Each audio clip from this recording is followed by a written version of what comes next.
नमो तस् भगवतो अरहतो सम्मा सम्बुद्धस्स।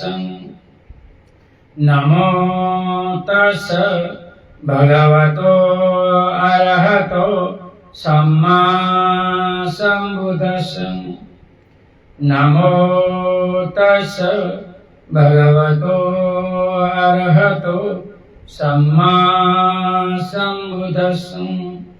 बुद्धं शरणं गच्छामि, धम्मं शरणं गच्छामि, संघं शरणं गच्छामि। द्वितीयंपि तृतीयंपि बुद्धं शरणं गच्छामि, धम्मं शरणं गच्छामि, संघं शरणं गच्छामि। इतिपिसो भगवानरहं सम्मा सम्बुद्धो विद्याचरण संपन्नो सुगतो लोकविदो अनन्तरो पुरुषधम्म सारथि सत्ता देवमनुष्यानं बुद्धो भगवन्। स्वाखातो भगवता धम्मो सन्दिठिको अकालिको एहिपस्सिको औपनायिको पच्छतं वेदितव्युतुम्। सुपटिपन्नो भगवतो सावकसङ्गो उजुपटिपन्नो भगवतो सावकसङ्गो सामिति पटिपन्नो भगवतो सावकसङ्गो। यदिदं चत्वारि पुरुषयुगानि अष्ट पुरुषपूगला एष भगवतो सावकसङ्गो आहुणेयो पाहुणेयो दक्षिणेयो अंजलिकरणेयो अनुत्तरं प्रियं खेतं लोकसं। साधु साधु साधु। वर्षावास में अमर बोधिया सुरेंद्रनगर गुजरात से भिखु पथिक श्रेष्ठी बोधिसत्व डॉक्टर भीमराव आंबेडकर लिखित धम्म ग्रंथ भगवान बुद्ध और उनका धम्म का दूसरा भाग, तीसरा भाग का दूसरा पेटा भाग का पांचवा भाग राजा बिंबिसार की धम्म दीक्षा। राजगुरु मगध नरेश ने बिंबिसार की राजधानी थी।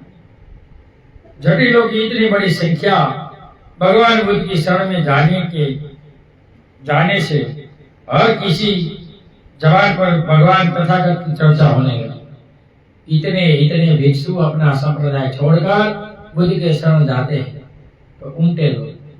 ऐसा कहा जाता है कि पांचवा भाग के लोग भिक्षु बन चुके हैं। हर 5 लोगों में से एक भिक्षु होता है। इतना भिक्षु बढ़ गया अशोक काल। इसी प्रकार बिंबिसार को भगवान तथागत के नगर में आगमन का पता लग गया। बिंबिसार नरेश ने सोचा उन कट्टर जटिलों के मत को बदल देना हंसी का खेल नहीं है। नीचे से वह भगवान होगे, अर्थ होगे, सम्यक सबूत होगे, विद्या और आचरण से युक्त होगे, सुगति प्राप्त होगे, लोक के जानकार होगे, सर्वश्रेष्ठ होंगे, मनुष्यों के मार्गदर्शक होगे, देवता और मानवों के शास्त्रा होगे, नीचे से स्वयं सबूत होगे, जो धम्म की शिक्षा दे रहे होंगे और इसलिए इतने लोग ये धम्म एक्सेप्ट करते हैं। वह आदि में कल्याण, मध्य में कल्याण, अंत में कल्याण धम्म की शिक्षा दे रहे होंगे। वे अर्थों शब्दों सहित धम्म का ज्ञान करा रहे होंगे। वे पूर्ण परिशुद्ध श्रेष्ठ जीवन प्रकाशित कर रहे होंगे। ऐसे महामानव का दर्शन करना अच्छा है। तो राजा को इच्छा हुई कि मैं क्यों दर्शन न करूं भगवान का। तो इनको भी इच्छा हुई कि मैं भगवान का दर्शन करने जाऊंगा। इसी प्रकार मगध के 12,000 ब्राह्मणों, 1,00,000 ब्राह्मणों और गुरुपतियों के साथ मगध नरेश बिंबिसार जहाँ भगवान थे वहां पहुंचा। उनके पास पहुंचकर और विनम्रता पूर्वक अभिवादन कर वह एक निकट बैठ गया।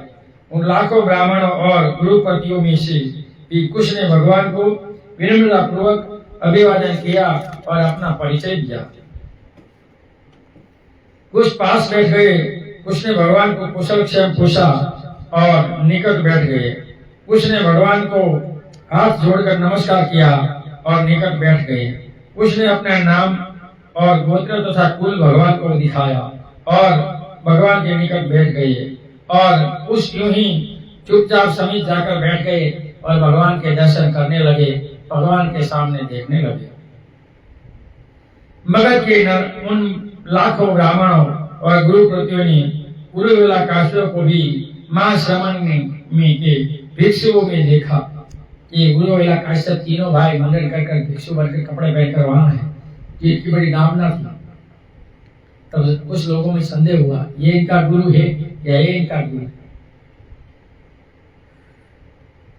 उनसे कुछ सोचने लगे, क्या पुरुवेला काश्यप महाश्रमण की अधीनता में श्रेष्ठ जीवन व्यतीत कर रहा है अथवा महाश्रमण ही गुरुवेला काश्यप की अधीनता में श्रेष्ठ जीवन व्यतीत कर रहा है। शंका हुई, ये इनका गुरु है या इनका गुरु, इनका मत अच्छा है या इनका मत अच्छा है। लेकिन ये तो थोड़ी बात तो चटा उतारी है, तो सोचना तो चाहिए कि ये इनका गुरु है।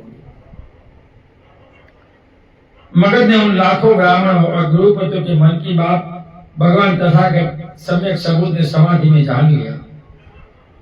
तब भगवान तथागत ने गुरुवेला काश्यप को संबोधित कर कहा, हे गुरुवेलासी, तूने क्या देखा जो अग्निचर्या छोड़ दी, जटा तोड़ दी और ये सब फेंक दिया, और कैसे हुआ कि तूने अन्य उग्रता त्याग किया और मेरा शिष्य बन गया। भगवान इनको सवाल करते हैं लोगों के सामने। काश्यप ने उत्तर दिया, यज्ञों से रूप, शब्द, रस, गंध, स्त्री की स्पर्श की ही आशा की जा सकती थी। जब मैं समझ लिया कि वे वासनामय रूप, रस, शब्द, गंध और स्पर्श अवसिद्ध है, तो फिर मैंने यह यज्ञ याग की कामना नहीं की। लेकिन यदि हर्ज न हो तो यह बताओ कि तुम्हारा यह विचार कैसे बदल गया। तो भगवान पुरुवेला काश्यप को कहते हैं कि तेरा विचार क्यों बदला, तो लोगों को बता, लोगों के सामने बोल। तब पुरुवेला काश्यप ने अपने स्थान से उठे, अपने एक कंधे को खोला किया और भगवान बुद्ध के चरणों के सिर ढककर वंदना की और निवेदन किया, मैं शिष्य हूँ और तथागत मेरे गुरु मेरे शास्त्रा है। ये परंपरा है, खंभा खोला रखकर वंदना करना, इधर संगाटे रखना, ऊपर बैठना और भगवान को पंजा प्रणाम करना। तब मगध के उन असंख्य ब्राह्मणों और गुरुपतियों ने जाना कि गुरुवेला काश्यप ही महाश्रमण आधीनता में श्रेष्ठ जीवन व्यतीत कर रहा है, वही इनका शिष्य है, क्योंकि उसने सबके सामने कहा। तब मगध के उन 1,20,000 ब्राह्मणों और गुरुपतियों के मन की बात को जानकर भगवान बुद्ध ने उन्हें धर्म उपदेश दिया।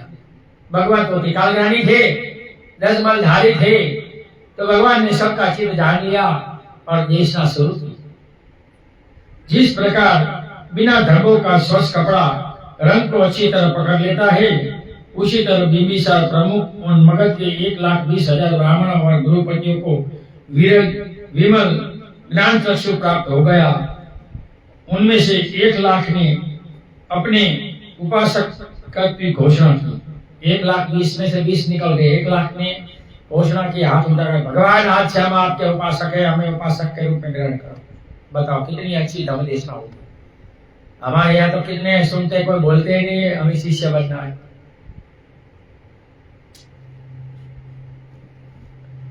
इन दृश्य का साक्षी होकर, धर्म को समझकर, धर्म की तरफ तक जाकर, संदेह रहित होकर विचिकित्सा को जीतकर और पूर्ण ज्ञान प्राप्त कर मगध नरेश महाराज बिंबिसार बोले, भगवान, जिस समय मैं राजकुमार था उस समय मेरी 5 आकांक्षाएं थी, वे आज पूरी हो गई। क्या बोले? 5 मेरी आकांक्षा इच्छाएं थी, आज भगवान के दर्शन होकर आपके शिष्य बनकर वो सब पूरा हुआ। पूरे समय में भगवान, जब मैं राजकुमार था मेरे मन में इच्छा उत्पन्न हुई कि मेरा राज्याभिषेक हो जाता। भगवान, यह मेरी पहली इच्छा थी जो अब पूरी हो गई है। और तब अलग सैनिक सबूत मेरे राज्य में आते, यह मेरी दूसरी इच्छा थी भगवान, जो अब पूरी हो गई। और मैं अब भगवान की सेवा में उपस्थित होता, यह मेरी तीसरी इच्छा थी भगवान, जो अब पूरी हो गई। और वह भगवान तथागत मुझे धर्म उपदेश देते, यह मेरी चौथी इच्छा थी। तो भगवान, जो अब पूरी हो गई, आपने मुझे उपदेश दिया और मैं उनके भगवान का धर्म हृदय गमन कर पाता, यह मेरी 5वीं इच्छा थी भगवान, जो पूरी हो गई। भगवान, जिस समय मैं राजकुमार था उस समय मेरी ये 5 इच्छाएं थी जो पूरी हो गई। मैं धन्य हुआ भगवान, आप मुझे आपका शिष्य स्वीकार करो और हमें आशीर्वाद दो। देखो, महाराज की 5 इच्छाएं पूरी हुई। अद्भुत है भगवान, अद्भुत है। जैसे कोई औंधे को सीधा कर दे, अथवा ढके हुए को गाड़ दे, अथवा पथ भ्रष्ट को मार्ग दिखा दे, अथवा अंधेरे में प्रदीप जला दे ताकि आंख वाला रास्ता देख सके। उसी तरह से तथागत ने नाना प्रकार से धर्म देशना दी है। मैं भगवान की शरण ग्रहण करता हूँ, मैं धर्म की शरण ग्रहण करता हूँ, मैं संत की शरण ग्रहण करता हूँ। आज दिन से अब तक इस शरीर में प्राण तब रहे तब तक, हे भगवान, मुझे आपका संगत उपासक समझे, आप मुझे अपना उपासक बना दे और मुझे शिष्य स्वीकार करे। बुद्धं शरणं गच्छामि, धम्मं शरणं गच्छामि, संघं शरणं गच्छामि। 3 बार बोलकर भगवान ने साधु साधु कहा और इनको अपना उपासक स्वीकार किया। यहाँ ये चौथा, दूसरा का, तीसरा का, पहला भाग का चौथा संभव हुआ। 5वां अनाथ पीड़क की धम्म दीक्षा। अब सही अच्छा आया पेश। सूरत कौशल जनपद की राजधानी श्रावस्ती का एक नागरिक था। कौशल जनपद राजा प्रसेनजीत का अधिकार था। सूरत प्रसेनजीत का श्रेष्ठी खजांची था। किसका? प्रसेनजीत का वो खजांची, श्रेष्ठी, करोड़पति व्यक्ति, व्यापारी बना। क्योंकि वह दरिद्रों को बहुत दान देता था, इसलिए उनका नाम अनाथ पीड़क पड़ गया। वो रोज हजारों गरीबों को भोजन कराता था, जैसे यहाँ राम भोजनालय चलता है ऐसे। जिस समय भगवान राजगृह में ठहरे हुए थे उस समय सूरत किसी निजी काम से राजगृह गया।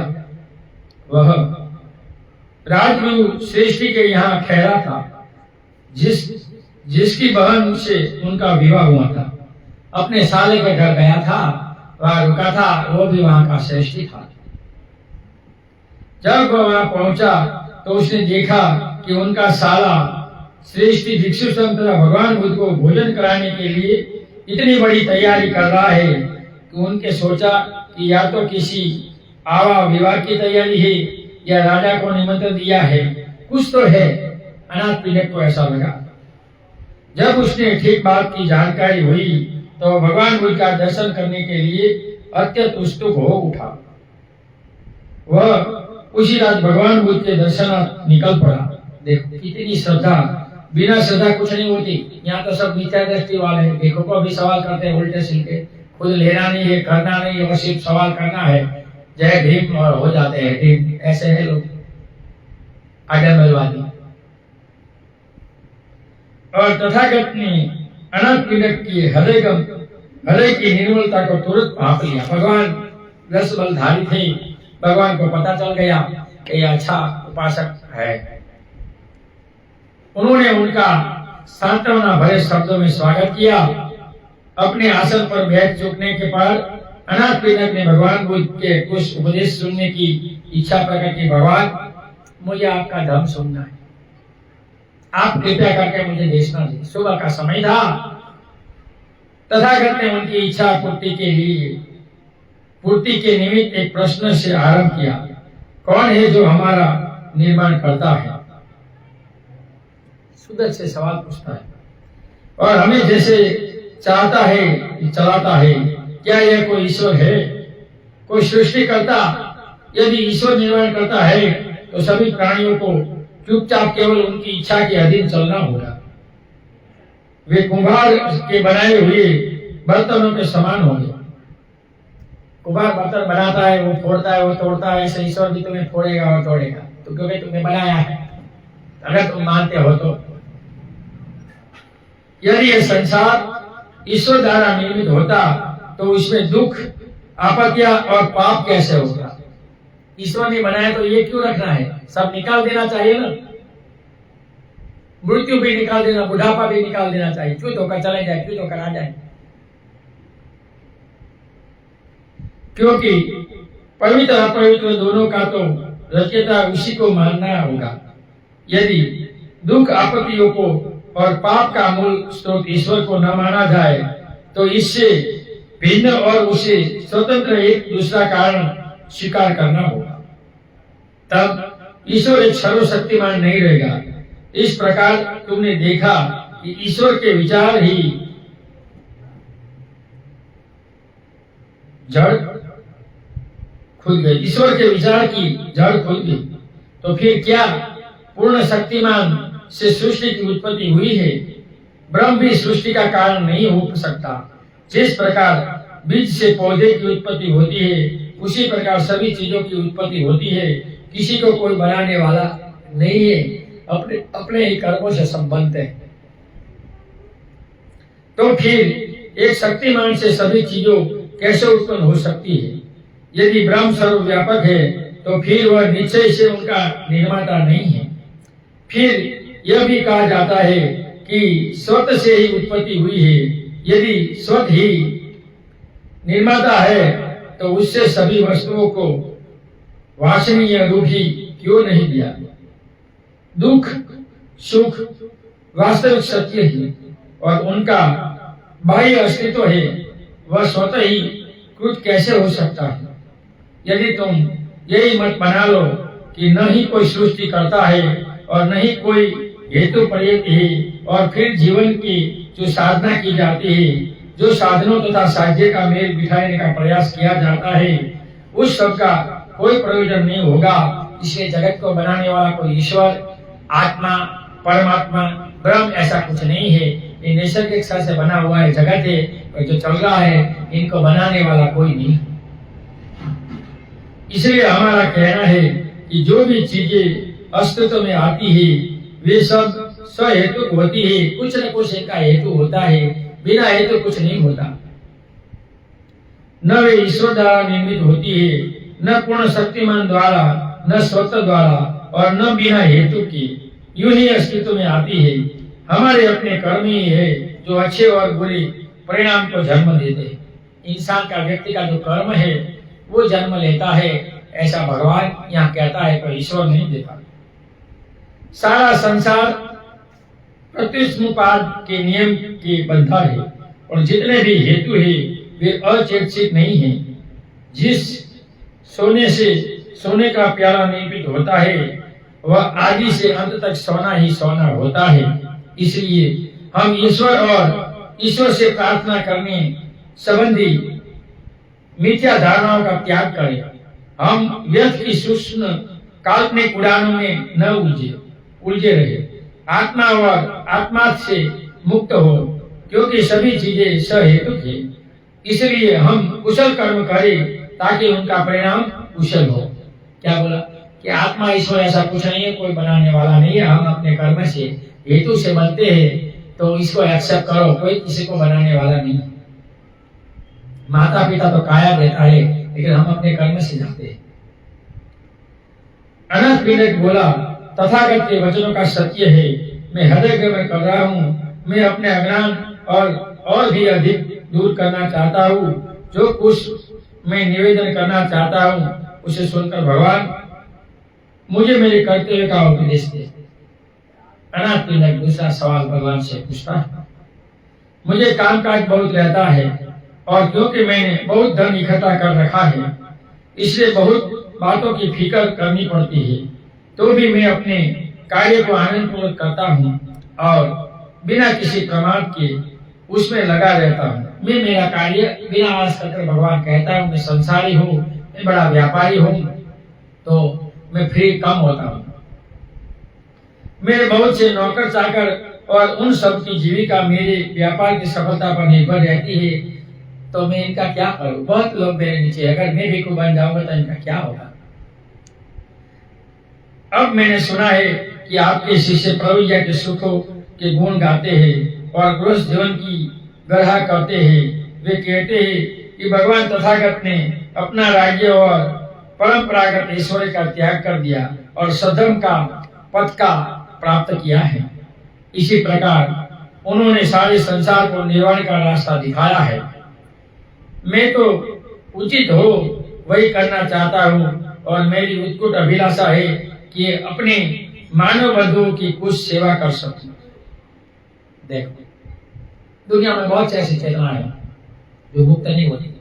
बोधिसत्व मुक्त लास्ट में होते, वो संसार की सेवा के लिए जन्म देते आते और पारमिता कर जगत को देखकर जाते हैं। मैं जानना चाहता हूँ कि क्या मेरे लिए यह उचित है कि मैं अपनी संपत्ति, अपने घर और अपना कारोबार त्याग कर दूं और आपकी तरह ही धम्म जीवन का सुख प्राप्त करने के लिए घर से बेघर हो जाऊं? भगवान को पूछा, लेकिन भगवान तो त्रिकाल ज्ञानी थे। भगवान सही बताएंगे, गलत नहीं बताएंगे। तथागत का उत्तर था, धम्म का जीवन सुख हर व्यक्ति के लिए प्राप्त है जो उत्तम आर्य अष्टांगिक मार्ग का पथिक है। सम्यक दृष्टि, सम्यक संकल्प, सम्यक व्याख्या, सम्यक कर्म, सम्यक आजीविका, सम्यक व्यायाम, सम्यक स्मृति, सम्यक समाधि। जो अष्टांग मार्ग में चलेगा वो सदाचारी होगा, वो सुखी होगा और जगत को मार्ग दिखा सकेगा और मुक्त भी हो सकता है।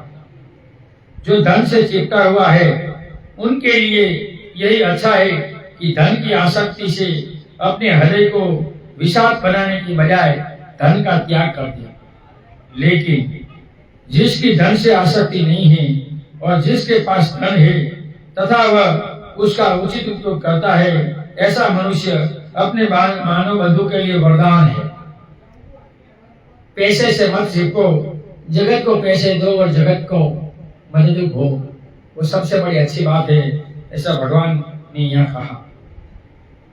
मैं तुम्हें कहता हूँ कि गृहस्थ ही बने रहो, अपने कारोबार में अप्रमाण पूर्वक लगे रहो। मनुष्य का जीवन, ऐश्वर्य और अधिकार उसे अपना दास नहीं बनाती, किंतु जीवन, ऐश्वर्य और अधिकार के प्रति जो मनुष्य की आसक्ति है वह उसे दास बना लेती है। इसलिए जगत में संपत्ति के दास मत बनो। तुम संपत्ति के दास बनोगे तो जगत में सब कुछ चला जाएगा। तो इसलिए संपत्ति को त्यागो, दान करो और बिना आसक्ति से संसार में रहकर काम करो, ऐसा भगवान ने अनाथ पिंडक को कहा। भिक्षु बनने को नहीं कहा। देखो, जो भिक्षु इसलिए संसार का त्याग करता है कि भिक्षु बनकर आराम का जीवन व्यतीत करे, उसे इतने कुछ लाभ नहीं होगा, क्योंकि आलस्य का जीवन द्रोणित जीवन है और शक्ति का अभाव पुण्य नहीं है। जब तक अंत प्रेरणा न हो तब तक भगवान तथागत का धम्म किसी को भी प्रवचित होने व संसार का त्याग करने के लिए नहीं कहता।